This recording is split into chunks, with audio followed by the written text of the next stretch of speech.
If there is anything else, you can tell the Honourable Commission. To prevent such crimes in the future, if these people are released from the tears of innocent parents, such incidents can happen. If my children were of that age at that time, such things could happen to them too.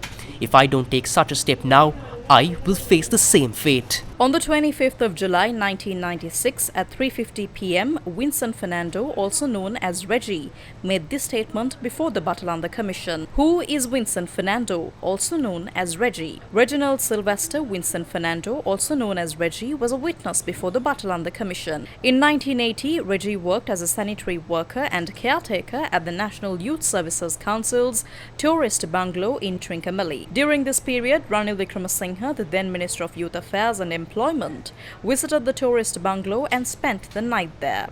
Reggie said before the commission that he came to serve as a caretaker of Ranil Wickramasinghe's Batalanda residence following an invitation from Ranil Wickramasinghe. Accordingly, Reggie served as the caretaker of Ranil Wickramasinghe's residence at 2/2 and was provided with accommodation at 2/3. Reggie's confidential statement. On the 25th of July 1996 at 2:20 p.m., Reggie began his confidential statement explaining that he had received legal advice before appearing before the commission. Excerpt of the confidential statement by Vincent Fernando before the Batalanda Commission. Yes, the opposition leader called my wife and asked me to come if I was available.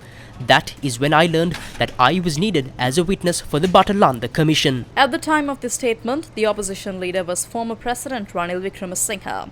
Following Ranil Wickramasinghe's invitation, Reggie went to his house but met with his security officer Sudat Chandrasekhara. Translated extract of the transcript. He said that a Batalanda Commission has been appointed and that you have the opportunity to answer questions related to it. So what did you say in response to the security officer? He advised me to go to the police headquarters and answer questions as I had done before with the senior officer. While giving his confidential statement before the commission, Reggie said that he was aware of the murders that took place in the Batalanda housing complex. Translated extract of the transcript. Are you saying that Ranil Wickramasinghe's security officers were talking to Douglas Pearce's subordinates? Yes. You said that certain people were killed. Who were they? Not by names, but which group did they belong to? According to their conversation, they were talking about killing members of the Janata Vimukti Peramuna. You said you saw people being detained in the B house. How did you see it? On one occasion, I went to the place in the evening to meet the army officers on duty.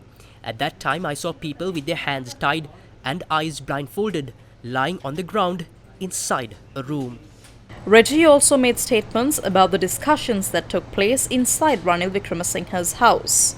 Have you ever heard police officers providing information to the Honourable Minister? Yes. Did you ever see the Honourable Minister advising the police officers or army officers not to do such things? No. Do you remember any such news reports? Do you recall whether the Minister advised the officers to not engage in such acts when they informed him about the terrorists and their terrorist activities? Yes, sometimes I heard Douglas Pearce being advised. What kind of advice did you hear? He used the words, "out them." What kind of words? There were times that he had meetings with Douglas Pearce in his bedroom. I have heard the words, "out them." I do not know more. You are saying under oath that you heard the Honourable Minister telling Douglas Pearce to out them. Yes. What did you understand by out them? To eliminate them. You said that various people were detained in certain houses. Yes. Did you hear anything from those houses? Sometimes. What did you hear? Sounds of crying. Did you hear that they were being tortured? Yes. Did you hear it clearly? Yes. When did you hear it? In the evening. Do you know what happens to the suspects detained in those houses after some time? After investigating, I found that they disappeared after 2 days, and later bloodstains were found in the vans. In which vehicles? In the vans. After giving this confidential statement, former President Ranil Wickramasinghe, who was the opposition leader at the time, was summoned before the commission. A few days before that, Vincent Fernando, also known as Reggie, died mysteriously. The entire Batalanda Commission report contains 14,000 pages. Within these 14,000 pages, many details of these serious crimes are included.